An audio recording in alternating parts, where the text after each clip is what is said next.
It had been a difficult few days for Mr. Starr after the incident at the industrial estate. The same day, he had been intercepted and interrogated by the railway board on what his property was doing at the estate, accusing him of corporate espionage and sabotage. While he was able to deny and disprove all allegations against him, he was left with a warning and a damaged reputation as news spread fast across the line. Soon after, he got a hold of the engines involved and scolded them on the matter, pulling no punches. What on earth were you thinking? Using one of my vans in a sabotage attempt? Are you fucking insane? I now have investigators combing through everything I own, including the Eastwood branch, to find something that links me to this. Sir, with all due respect, I didn't... But Mr. Starr held up his hand. I am not in the mood for excuses, Riley. You guys put this entire plan at risk. What were you thinking?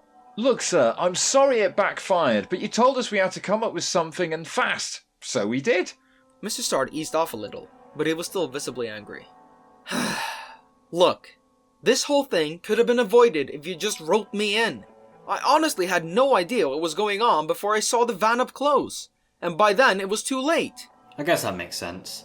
We should have reached out to you about it to make sure you're okay with our plan. Yeah, I'm sorry, sir. Just don't ever do anything like this again in the future.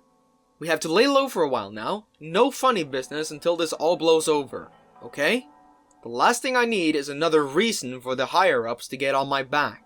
For now, just work as per normal, and let the others know that nothing is to be done on the plan till I give the word. Are we clear? Yes, sir. Yes, sir. Good.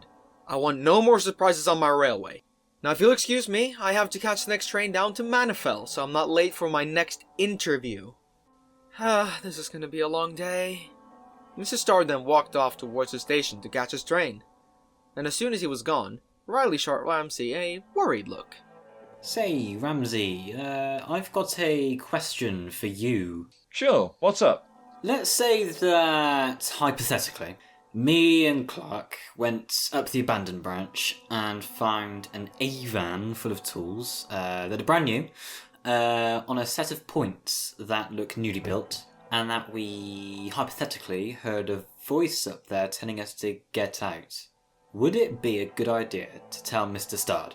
Well, I'd say that hypothetically, if you don't tell him and he finds out anyways, he'll hypothetically rip your hypothetical wheels off and turn you into a hypothetical oversized kettle. So I should tell him then? Yes, you moron! Why did you even go up there? And why haven't the rest of us heard about this sooner? Hey, it was Clark's idea. Besides, we thought you guys would mock us like you did Pat, so we just kept it quiet. Damn straight we would have, but still, you found a work site on an abandoned branch line and you thought it was smart to keep silent about it. God, you really are something else. Look, we didn't think much of it at the time, but when Mr. Stard said he didn't want any more surprises, it just came back to me, you know? You should tell him as soon as possible, because if he finds out before you tell him, you're fucked. Oh, noted.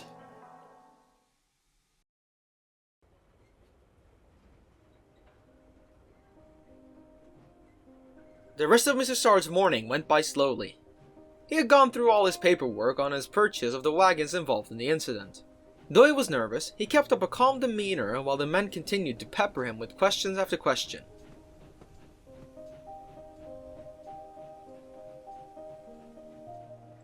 He had even paid Gregory a visit at the works to take his accounts on the situation. Though he said he was as clueless as the rest of them, Mr. Starr could have sworn Gregory was acting more cold than usual, even catching a few dirty looks from him during the conversation. Soon enough, the talk ended as the men said their goodbyes to Mr. Starr as he boarded Thor's stopping passenger train to Redwick.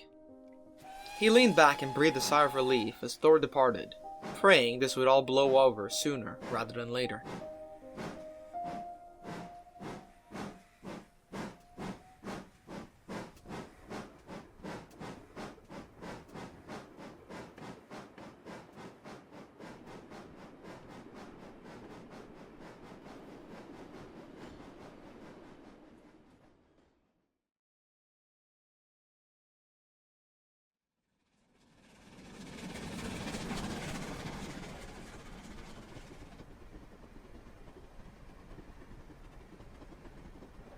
Thor's train soon came to a halt at Colford Station. It had been a nice and relaxing run up to Colford, as it usually was. Ever since Clint had been moved to the Eastwood branch, He had found himself taking this train more and more alongside his brother, Anthony Manor, and it had quickly become one of his favorite jobs to do on the line, happily simmering at the station while the passengers scuttled about. He heard someone approach and looked over to see the station master walking up to him. "Good morning, sir. Lovely day today, isn't it?" "It sure is, Thor. I have some news for you and your crew. I got word from Manifel that there has been a request to stop at this station, so I'm going to need you to pull forward into the loop for a little while. Are you going to be able to work with that?" "Shouldn't be an issue. We'll just have to make up for lost time." "That's what I like to hear. You should be clear to move forward soon. Have a nice run-up." "Thank you. Have a great day, sir." Soon enough, the guard blew his whistle and waved his flag, and Thor eased forwards towards the loop. Though Crawford wasn't normally a stop for the express, it was actually pretty common for it to make stops there upon the request of one or more passengers, requiring the lower priority stopping passenger train to have to wait in a loop for it to pass. Usually, this wouldn't be an issue. Today, however, it would prove to be one. As Thor rolled forwards towards the crossover back to the main, he came close to the points leading up to the Abandon branch, and noticed the buffers had been moved, just like Buckleberry had a few months before. Hang on a minute, this can't be right. But he didn't get to dwell on it much longer, because as soon as he hit the points where they belonged, he veered left, rolling up the Abandon line. Whoa! What's going on? His driver saw what was happening and gently applied the brakes, bringing Thor to a gentle stop.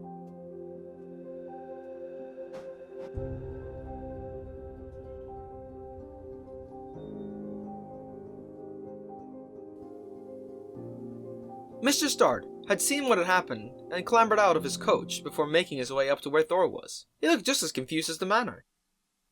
"Going exploring, are we, Thor? Not the best time to do so while you're pulling a passenger service, don't you think?" "With all due respect, sir, I didn't do this on purpose. The points must have been set incorrectly." "I know, Thor. I'm just giving you a hard time. But yes, this is quite the intriguing turn of events.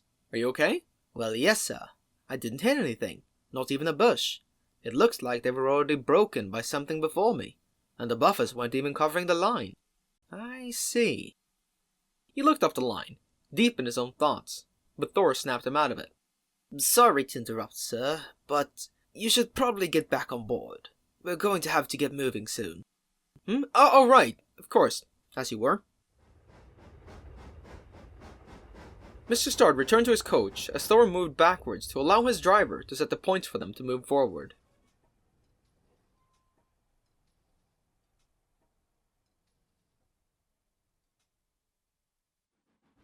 While I was sitting in his compartment waiting for the express to pass, Mr. Start pondered on why a branch line that had been closed in the 40s was showing signs of activity again. As he thought about it, an almost forgotten memory struck him. A memory from just before he had left on his business trip a few months back. "I'm telling the truth, lads. Besides, my crew and Jess heard the exact same thing and they're just as confused. And that engine, it sounded very familiar. I know I've heard that cylinder beat somewhere before. I just can't put my buffer on what." Yes, he thought. I will have to ask him.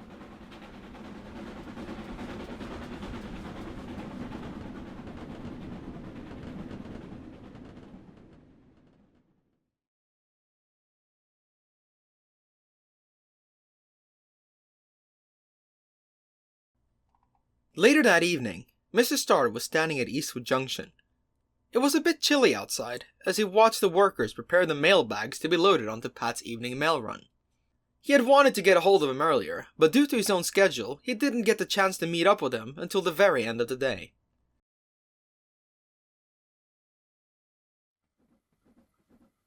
As he was shivering in the cold, the unmistakable sound of a 4F drifted to the station. And before long, Pat pulled up at the platform next to where Mr. Start was standing, surprised to see the young manager standing out in the cold at this time at night.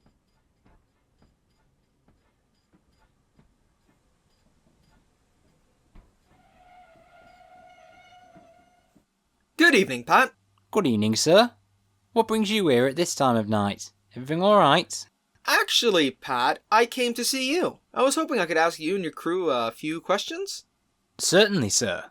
What do you wish to know? "Well, I was hoping I could hear about what happened the night you first took this train. I heard a little bit about it in the morning after, but I didn't quite catch all of it. and I wanted to hear the full story from you and your crew. Certainly, sir, I'd be happy to. Where should I start? Just then, the guard blew his whistle and waved his flag. You best hop in, sir, or this is gonna be a short story. Mr. Start quickly scrambled into Pat's cab as the 4F set off into the night.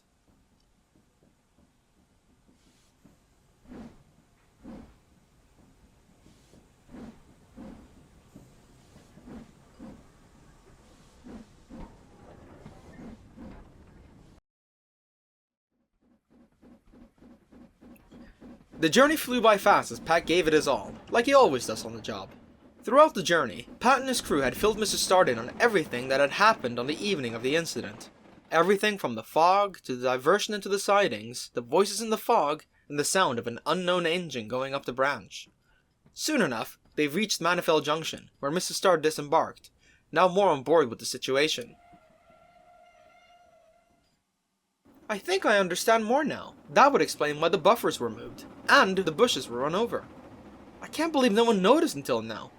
Well, no one except Buck, Clark and Riley. Yeah, that makes sense. Wait, what? They knew? Oh yes, sir.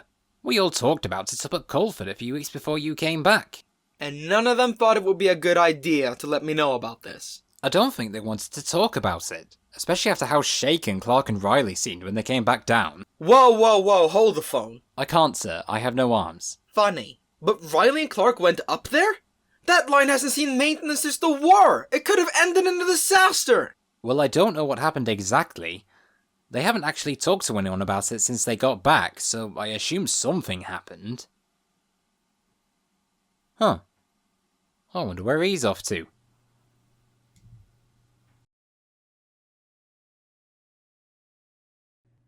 Fuck off, mate, you're waffling. Dude, I swear to God I saw it with my own eyes. I don't see why we need to talk about this. Me neither. This is really none of our business. But it's true, I swear. I was passing the station master's office and he had her all over his desk as he was— Ahem! Fuck me. Where'd you come from? Jesus Christ, sir, are you trying to give us tube collapse? Riley, a word, please. Excuse me, sir, but what is this about? Surely, if you have something to say to the pannier, we can all hear it, correct? Not in the mood for your games, Hart. Riley, carriage sheds, now. Yes, sir.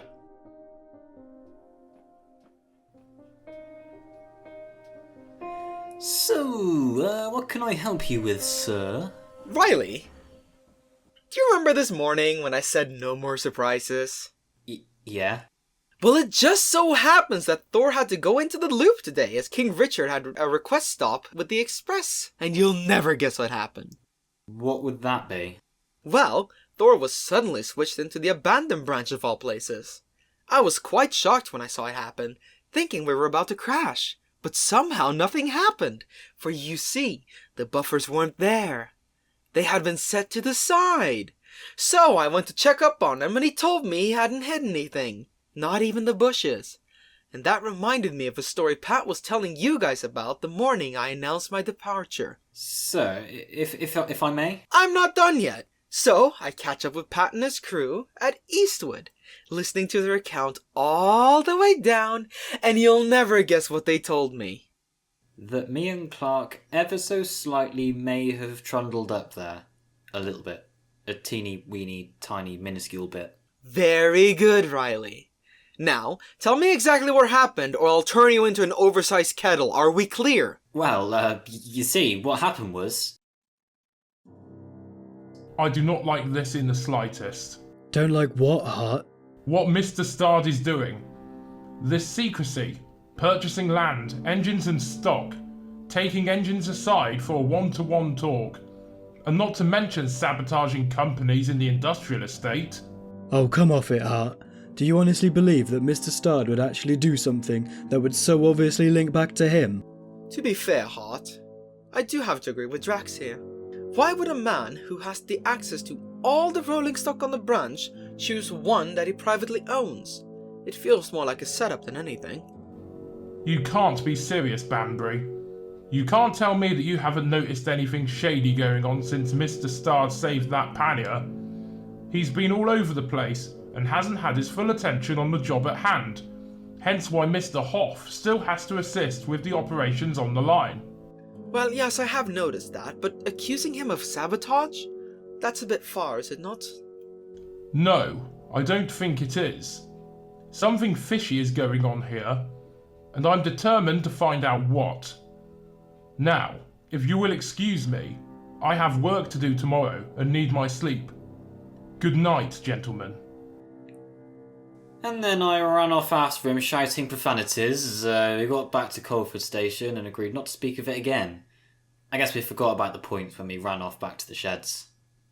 It would seem so. So then, I guess the next step is seeing this for myself. Wait, what? I'll be going up there first thing tomorrow morning, and you will be taking me there. No way, sir. I'm sorry? I have work to do tomorrow morning. I'm not going to go back on that bridge. It nearly collapsed on me last time I went on it. I'm too heavy for it in the state it's in. Why don't you just walk? Are you kidding? That's what I have you fucks for. Charming. Simply charming. So what am I to do then, Riley? If you're too heavy, Virgil and Clint won't be too useful for this escapade of mine. Well, there's someone you could use, but I'm not sure you'll like having her as company up the branch. Mr. Stard went pale.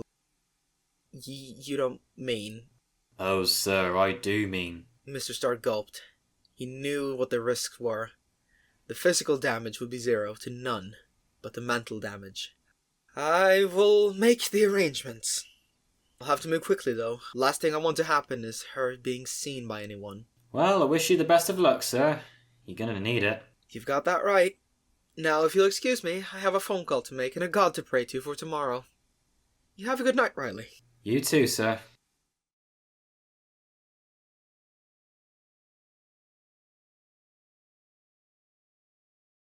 At 4 a.m. the next day, Mr. Stard stood waiting in Colford.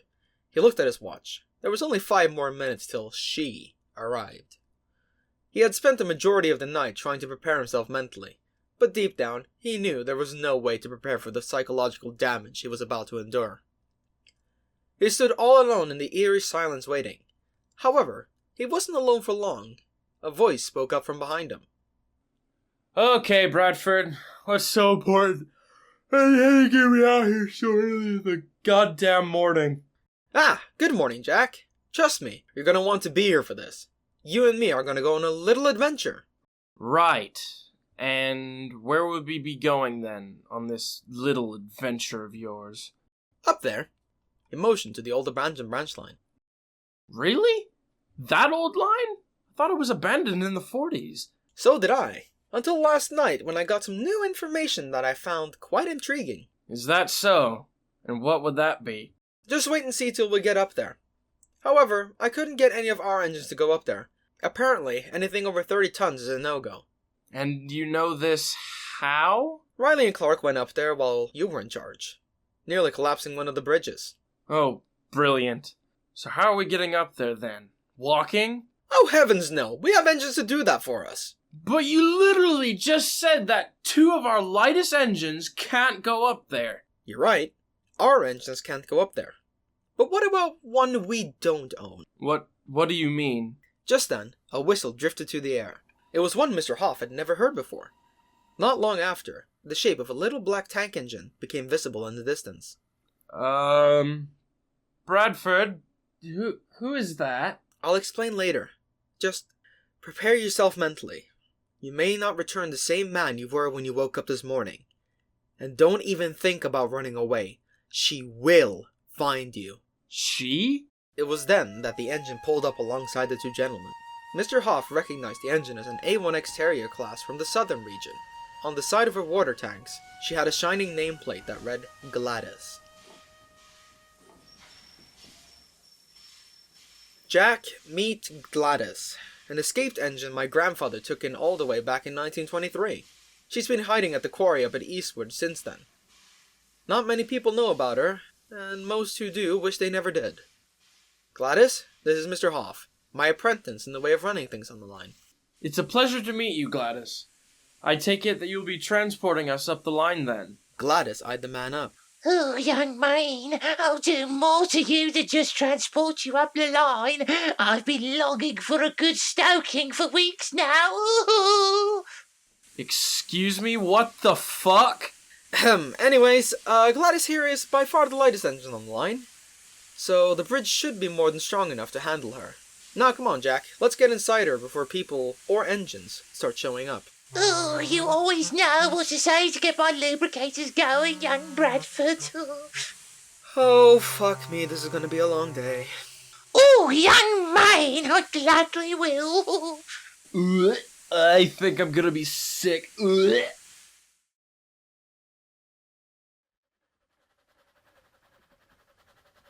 Soon, the unlikely trio had begun making their way up the abandoned line. The two men tried their best to focus on the task at hand, even through Gladys's weird comments. Soon, they crested the hill, and Mr. Start immediately perked up when he noticed something ahead of them. Well, I'll be, it's true! He gently applied Gladys's brakes, and when she stopped, he jumped out of the cab, with Mr. Hoff following close behind. What's true? I don't see anything. Oh my. In front of them was a set of points that veered off to the left that looked as if they'd just been built. They seemed very much out of place compared to the old and rusty rails that preceded them. Mr. Start noted that the line seemed longer than what Riley had described, along with the presence of a flat car with rails on it, in addition to two standard mans. Mr. Hoff was the first to break the silence. What the hell is all of this? I didn't know we were extending the line. That's the thing. We aren't. At least not that I know of. Then what exactly is going on here, sir? I don't know, Jack, but I want to get to the bottom of this. Let's look around. The two men rummaged through the site for any clues as to what was going on. They looked in the vans and at the equipment being used. By the looks of it, it was mostly mining and track work equipment, most of it looking brand new. After a good 30 minutes of searching, the men were no closer to figuring out exactly what was going on here, and decided to retreat back to Gladys. I don't really understand all of this. How could they have done this right under our noses? I honestly don't know, Jack. It's quite worrying, to say the least. The fact that something like this is going on right under our noses, it does make you wonder. Indeed. Then again, you'd know about stuff like that, wouldn't you, Bradford? I'm sorry? Oh, come on, Bradford. You think I don't know about your plans? It's pretty obvious for the past few weeks, especially after you came back, and we started working more close. Clark told you, didn't he? Literally on my first day. Motherfucker. Alright, well, what happens now then? Are you going to turn me in? Oh, heavens no. We have a railway to save from closure. No way in hell I'm letting British Railways ruin my home line. Now come on, we have work to do. Well, I'll be... Welcome aboard then. We have one more stop to make first though. The end of the line. I see. Well, we best be off then. The two men climbed into Gladys's cab, as they moved on forward towards the end of the line.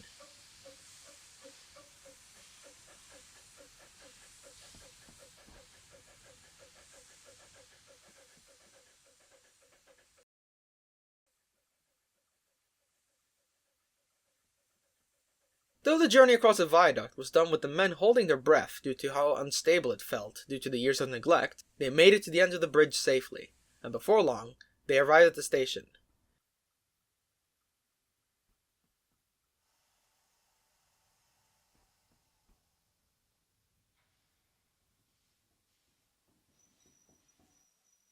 Mr. Hoff and Mr. Starr disembarked, taking in the sight of the dilapidated station and yard. Everything was overgrown, the turntable was flooded, and the buildings looked like they were ready to collapse at any moment.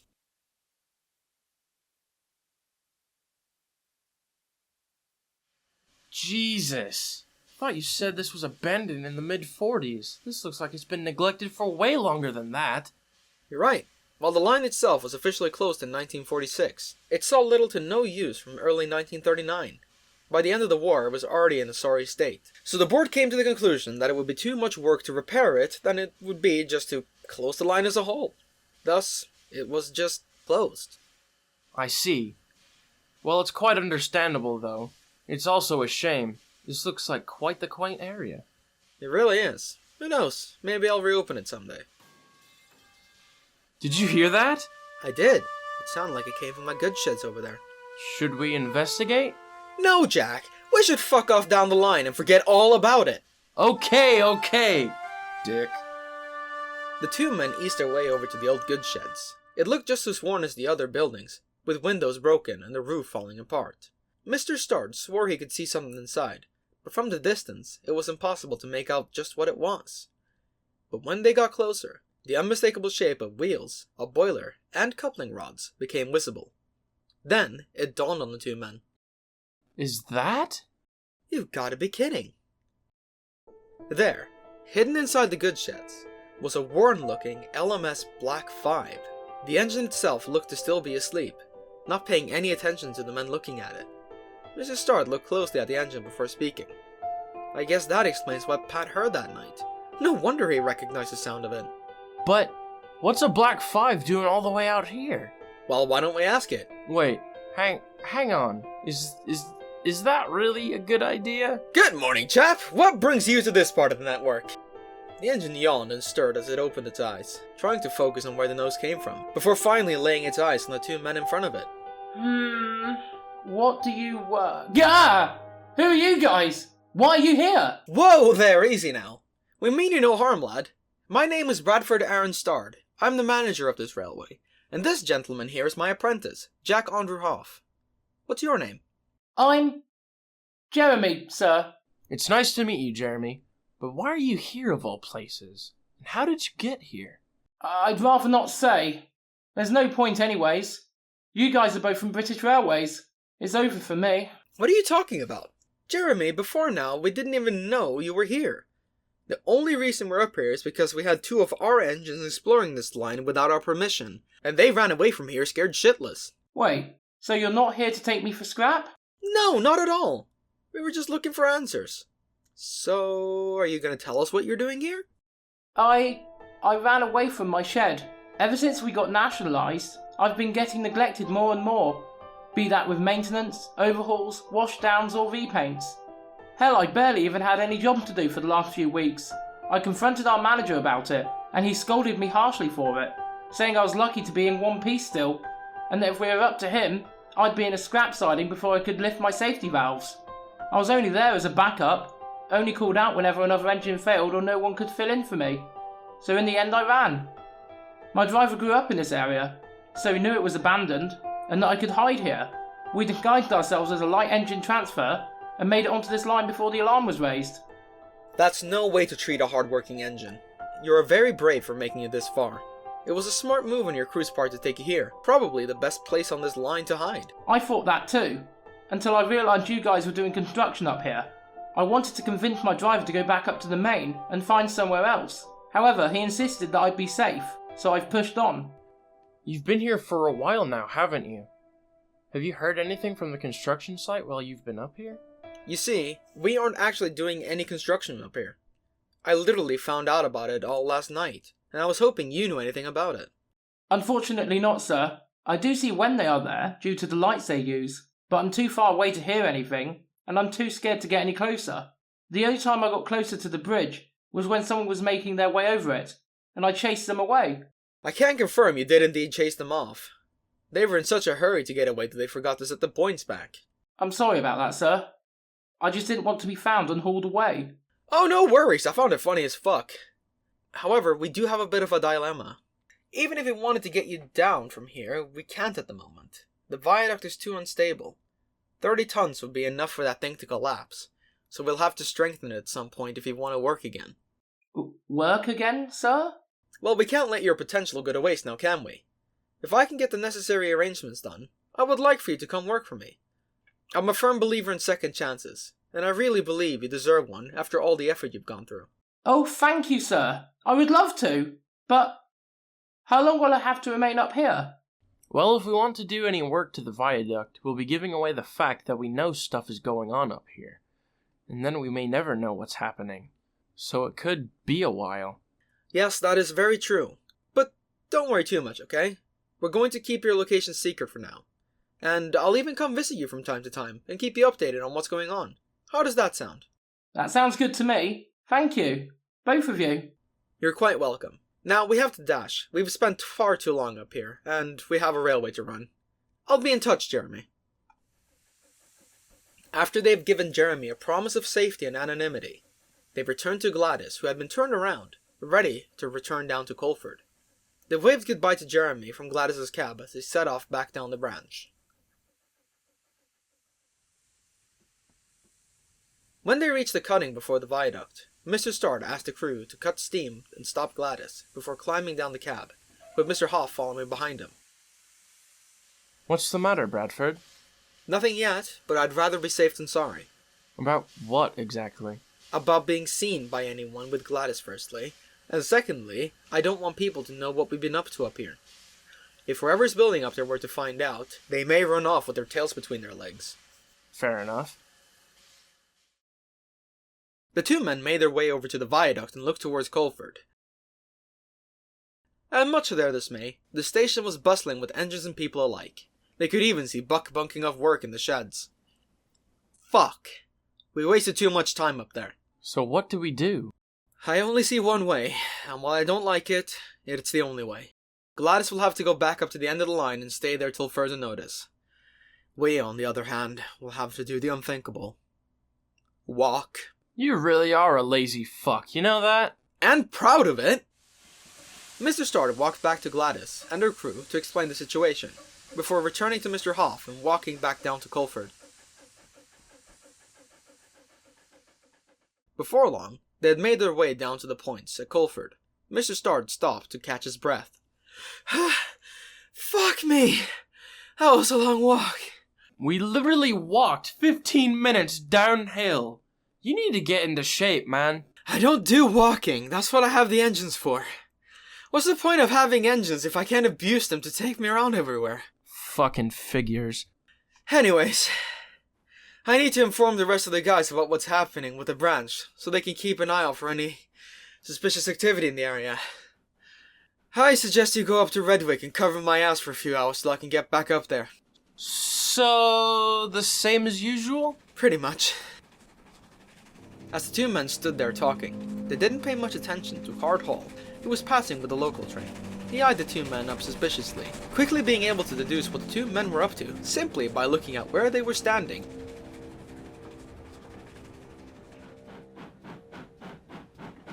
This would plague his mind for the rest of his run, until he backed into the sheds where King Richard and Russell were sat talking away.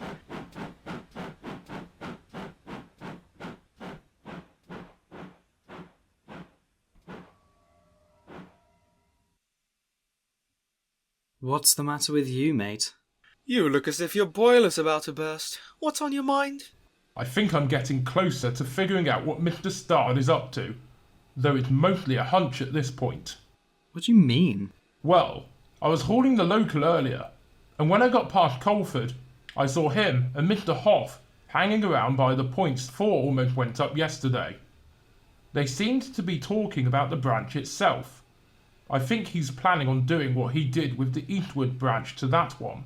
You can't be serious. That line is so dilapidated a gust of wind could tear it down. Why would you want anything to do with that?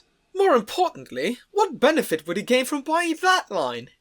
He did it with the eastward branch, even though it was deemed useless by the railway board. And now a line that was literally closed right after the war? He wouldn't gain anything other than a place to run his old and worthless engines, and by the looks of it, he will have another soon. Surely you've seen the building equipment that's been appearing at the end of the triangle. He's probably begun work on that line to the river dock. You can't be serious. What's his endgame here? Whatever will be next? Probably to privatise the railway. King Richard rolled his eyes, but they quickly shot back to Russell. Wait, what did you just say?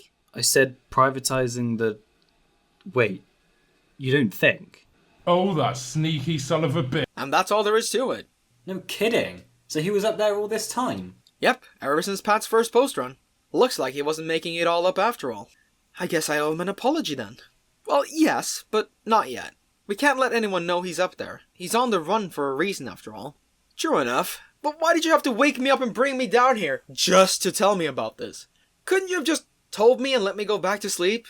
Because you were being a lazy git and bunking of work, and your wagons aren't going to move themselves. They're needed up at the triangle later today for the extension to Greymouth. So, you're gonna have to get your lazy tender going up there soon. Oh, but sir, can't anyone else take it? Unless you want to end up as an express passenger engine, I suggest you shift it before I make a roster change. Buck gulped. You wouldn't try me. Mummy, Daddy, please stop fighting. And you made it weird. Fine, I'll take the train. Fucking bastard. That's my name, and don't you forget it. Buck groaned as he moved out of the sheds, leaving the others behind to go haul the supplies up the line.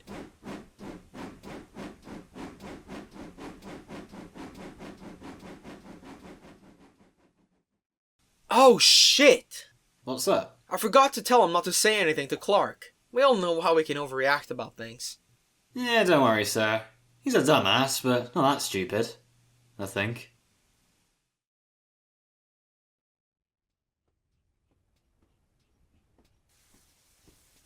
Unfortunately for Mr. Stard, Buck was indeed that fucking stupid. Because as soon as he reversed into the sidings at Redwick and saw that Clark was working there, he made the decision to inform him about what Mr. Stard had told everyone about down at Manifeld. This, however, would prove to be one of the biggest mistakes the Grange had ever made. Morning, fuckhead! How are things? Fucking boring as per usual. What are you doing here anyways? I thought you were bunking off work today. I was, but Mr. Stard pulled me out of the sheds to use me as his private transport. Like, I get I'm painted black, but that doesn't mean he can just use me like a... Never mind. Besides the point. He figured out you and Riley went on your little lover's escapade to the abandoned branch. So, he decided to go on one as well along with Mr. Hoff.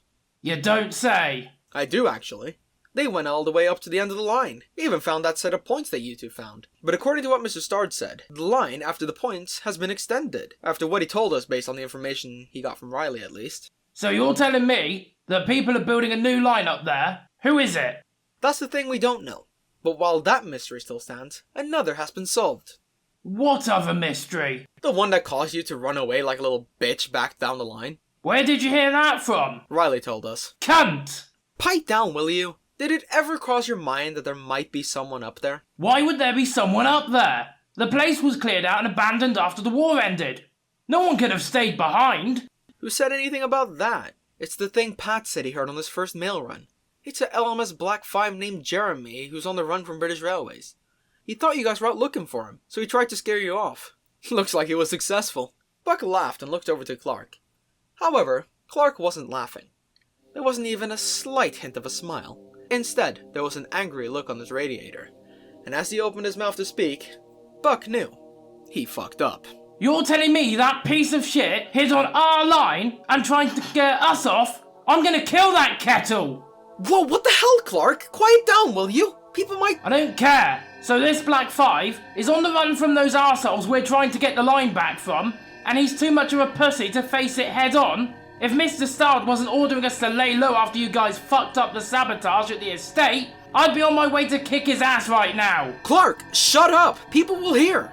Buck kept trying to calm the enraged 04 down, but to little effect.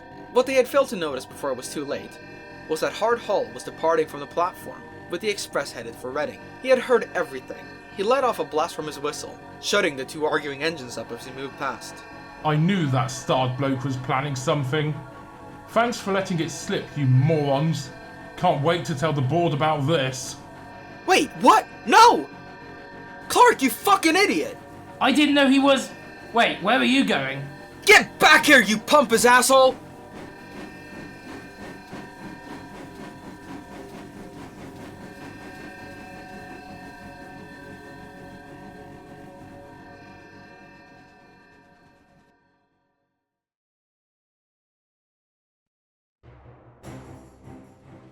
Buck's wheels pounded the rails as he gave chase after Hard Hull. He was determined to catch the engine that was just out of view, staggering behind due to not having the benefit of 7 coaches pushing him down the hill.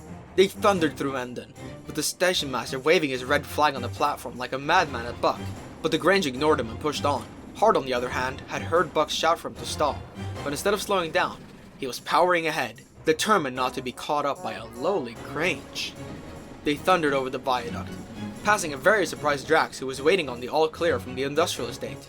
Finally, there was an uphill, and Buck started to gain right before Eastwood Junction. As he looked ahead, he saw something that made his pistons skip a beat. Waiting in the platform, on the same line he was on, was Clint with a goods train.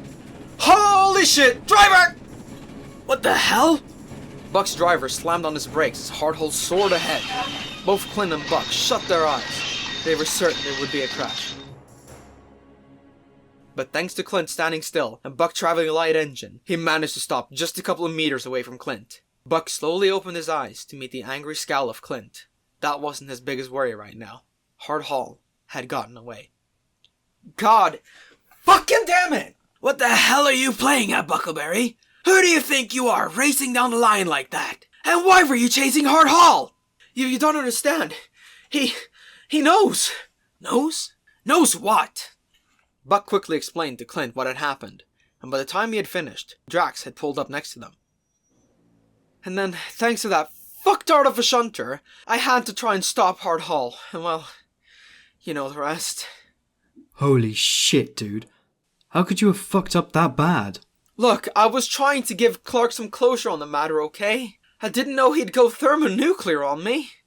Though your actions were meant for good, you can't deny that by doing so, it has caused a bigger problem. Though we can't fault you for it, as technically it wasn't your fault, you can't deny that you played a part in it.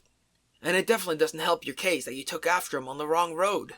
If anything, it makes it look worse. You're right.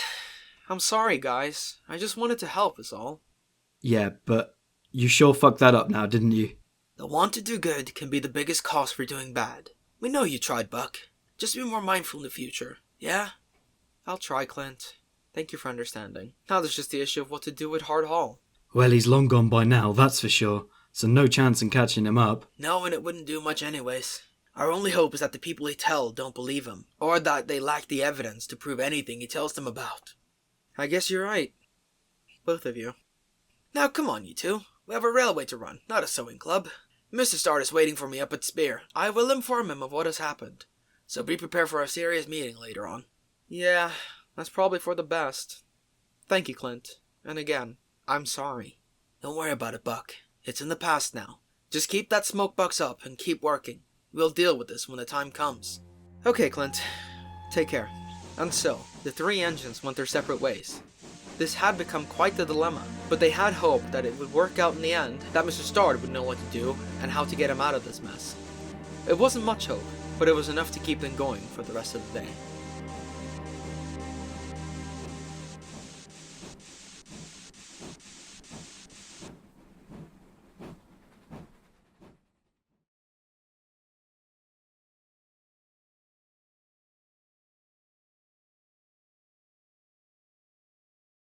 Later that evening, at the abandoned branch, a few workmen stood around the new set of track, preparing for another bit of work through the night, trying to be as covert as possible, as to not attract the attention of the nearby town. In the hue of a worker's lamp, two men were standing, talking about an interesting development that they had learned from the fellow higher-ups in their little secret board. So, what do we do about it? Do about what? About what that engine said?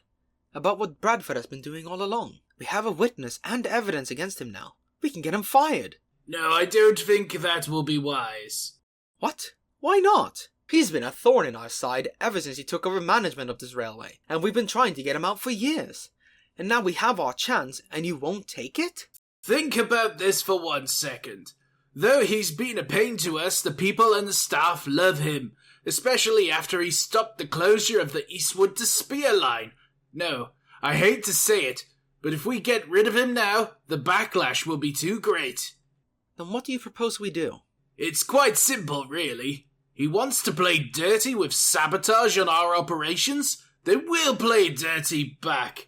It's going to be difficult, but we need to force his hand so he trips up his own plans, make him look bad to the public, and then, only then, we can get rid of him once and for all. Shut this godforsaken railway down and keep all our focus on this project of ours. Understood, sir. When do we start? My dear friend, we have already begun. Once again, sir, I really am sorry. Well, as much as I want to rip you apart from your frames, rivet for rivet, it's technically not all your fault. He shot Clark a dirty look. I regret nothing. Well, I haven't been fired yet. Not even a phone call from the board. So either they don't believe that cunt bag of a Hall, or they're planning on what to do. Either way, I don't like it. No doubt he'll tell King Richard and his fellow lackeys about this. They're going to make our lives a living hell, that's for sure. Well, let's be fair here. They don't know all of us are in on this, do they? Only 2 they've technically caught, Buck and Clark. So the rest of us should be safe, no? Not necessarily. We were all gathered in the sheds when Mr. Stodd told us about these plans. And we chased Hard Hole out of the sheds that very night. So I'm fairly sure he has an idea who's in on it. He's got a point. I think laying low for now is the best. Let's just focus on keeping work going and... No, Clint. We've come too far for laying low. There's so many things I need to do to this branch before I can even consider trying to fully take it over. The dock branch is behind schedule, and only 2 of my 3 engines are operational at the moment, and I need them both on the Eastwood branch. The engines looked at him confused. 3 engines, sir? You bought another engine, sir? Is it one of us, sir? It's not, no, unfortunately. After I bought Virgil, they haven't let me try and buy any of you. I wanted to buy Riley and Seb to use on the dock branch itself, but they wouldn't let me, so I stole Seb anyways. Wait, what? Stole? Anyways, I needed to get a tank engine to work the docks, and to help with the construction of the line itself. So while I was out on my business trip, I stumbled upon a perfect engine for the job. In fact, I got him from the same place I got my wagons. Oh, right, him. I thought you had melted down for extra rails or chucked him in a refuse bin or something like that. Wait, Seb, you know who it is? Yes, he does. He was there to pick him up, but he's not here right now. He probably won't be until early next year at best. He's in a bit of a sorry state. What kind of engine is he, sir? Wait and see. You're all in for quite a surprise, that's for sure.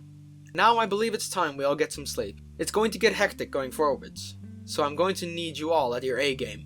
We're going to have to get more aggressive going forwards if we want to win this little war of ours. Now I bid you all a good night. I'll see you all tomorrow. Mr. Stark turned and walked away. He knew he was pulling a risky move by playing the aggressive card, but at this point, he felt like he had no other choice after what had happened that day. If things went to plan, he knew he could pull it off, but he was one man, and they were a huge company. He would need everything to go off without a hitch to have a chance of winning this fight. But as we all know, things don't always go the way we need them to.